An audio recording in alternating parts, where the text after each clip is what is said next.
Hello dear students, welcome back to Momos official channel. तो आज का इस वीडियो में हम जानेंगे लाइट क्या है and why do we need light, sources of light. तो ये चैप्टर हम इससे पहले भी हम पढ़ चुके हैं। अगर आप क्लास 8 में भी पढ़े हैं, क्लास 9 में भी पढ़े हैं, यदि आप क्लास 7 पास किए तो क्लास 6 में भी पढ़े हैं, यदि आप अभी करेंटली क्लास 8 में हैं तो क्लास 8 में भी है आपका लाइट चैप्टर। तो this is one of the part of physics, this is one of the part of physics light. तो लाइट क्यों जरूरी है हम लोग के लिए? आप एग्जाम्पल बता दूं, आप एक घड़ी के लिए आप अपना हाथ बंद कीजिए, इसका हमको बताइए आपके चारों ओर क्या नजर आया। मैं भी बंद करता हूँ तो मेरे चारों ओर ये नजर आया कि डार्क ही dark, no lights were there.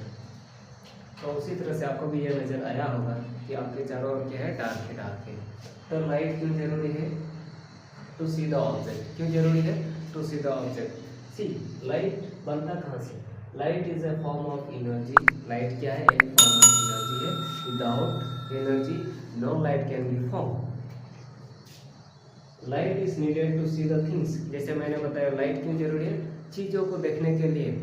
अगर आप हमको देख पा रहे तो सिर्फ और सिर्फ किस वजह से? लाइट की वजह से। अब यदि आप हमको देख पा रहे तो किस वजह से? Only because of light, only because of light. यदि लाइट ही नहीं रहता तो आप हमको देख नहीं पाते, या मैं आपको देख पाता ना, मैं यहाँ तक पहुँचता ना, मैं यहाँ लिख पाता। ये हम लिख पा रहे क्यों? Only because of their is a light, only because of their is a light. तो ये लाइट कहाँ से है? It is a form of energy, it is a form of energy. Light क्या है? It is a form of energy. तो same way light को हम समझे क्या है? ये फॉर्म ऑफ एनर्जी है। और क्यों चाहिए? चीज़ों को देखने के लिए। क्यों चाहिए? चीज़ों को देखने के लिए। हाँ, इसके बाद हम ये दूसरा वीडियो में हम क्या देखेंगे? लाइट से हम चीज़ों को कैसे देखते हैं, लाइट से हम चीज़ों को कैसे देखते हैं, ये हम अगला वीडियो में देखेंगे। तो हम बात करते हैं सोर्सेस ऑफ, जैसे main sources of this world of the light is क्या? sun. The main source of the light is the sun. The main source of the light of this world is sun. ये हम सभी जानते हैं। अगर सन नहीं है, जिस दिन बादल छा जाता है तो क्या अंधेरा सा अंधेरा अंधेरा सा लगता है। Same way the light luminous object क्या है? क्या लुमिनियस ऑब्जेक्ट क्या है? The object like the sun, the stars and the burning candle. And the burning candle यहाँ मैंने बनाया है, आप करो क्योंकि हमको उतना ड्राइंग नहीं आता है। ये क्या है? बर्निंग कैंडल है, इसके पास खुद का लाइट है, क्योंकि ये कैंडल एनर्जी प्रोड्यूस करता है एंड इट स्टार्ट बर्निंग। ये कैंडल क्या करता है? एनर्जी प्रोड्यूस करता है and it start burning, flame निकलता है। क्यों? क्योंकि ये कैंडल के द्वारा कौन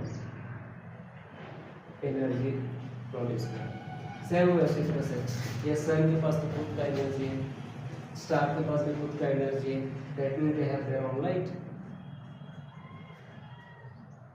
electric bulb, glowing tube light, this has got their own light. इसीलिए हम इस चीज को, जिसके पास खुद का लाइट है, जिसके पास खुद का लाइट है, इसको हम क्या बोलते हैं? Luminous object. And the object which do not emit light of their own, जिसके पास खुद का लाइट नहीं है, जैसे कि आप देख सकते हैं chair, table, birds, plant, chalk, pen, book, moon etcetera, इसके पास खुद का लाइट नहीं है।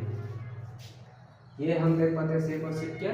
क्योंकि इसके साथ कोई और सोर्सेस शेयर करता है अपना लाइट। यहाँ हम हैं और ये एक ऑब्जेक्ट है जिसके पास खुद का लाइट नहीं है। ये क्या है? Source of light. क्या है? Source of light. लाइट यहाँ गिरता है एंड देन यहाँ से हम लोग का आँख में आ जाता है, रिफ्लेक्शन। इसी को क्या होता है? Reflection of light. इसका हम अगला रिव्यू में देखेंगे। तो इसी तरह से इसके पास लाइट नहीं है, अदर सोर्सेस से इसके पास गिरता है and this reflect our eyes, then only we can see the object. Like this examples, whatever I have written has not got it on light. जैसे कि मून के पास भी खुद का लाइट है, ये तो रिफ्लेक्शन के वजह से हमको रात में दिखता है। क्यों? क्योंकि सन का, स्टार का लाइट रिफ्लेक्शन होके कहाँ आता है? आगे गिरता हम लोग का अर्थ में एज वेल एज हम लोग का आँख में। इसको वजह से हम मून को देख पाते हैं अंधेरा में। तो आप समझ लीजिए नॉन लुमिनियस ऑब्जेक्ट क्या है? The object does not have their own light, यही है non luminous object. Now second, हमने बताया लाइट किस वे में ट्रेवल करता है। तो light travels in straight motion. क्या? Light travel in straight line, light travels in straight line. ये नहीं कि लाइट जिग जैग में ट्रेवल करेगा, ऐसे लाइट ट्रेवल नहीं करता है। लाइट किस तरह ट्रेवल करता है, एक स्ट्रेट लाइन में से। Light travels in a straight line, not it doesn't travel in a zig zag manner. If it travels, अगर जिग जैग मैनर में ट्रेवल करता है तो ये लाइट हम तक नहीं पहुंचता, ऐसे ऐसे ऐसे कहीं और चल जाएगा। इसीलिए इस प्रॉपर्टी को हम क्या जानते हैं, क्या बोलते हैं, what do we know, what this property is non rectilinear propagation of light. अब समझ में आएगा, समझ में आ गया क्या है रेक्टिलिनियर प्रोपेगेशन ऑफ लाइट। हाँ, that means the light travels in a straight line. तो हम अब नेक्स्ट वीडियो में जस्ट इसी के बाद हम क्या देखेंगे, रिफ्लेक्शन ऑफ लाइट। क्या देखेंगे, reflection of light and then law of reflection. क्या देखेंगे, लॉ ऑफ रिफ्लेक्शन। तो ये था बेसिक सा टॉपिक, बेसिक सा इंट्रोडक्शन। तो आगे हम फिर बनाते जाएंगे इसी तरह। आपको बस बने रहना। And till that take care, prepare for exam nicely. Thank you and best of luck for your preparation.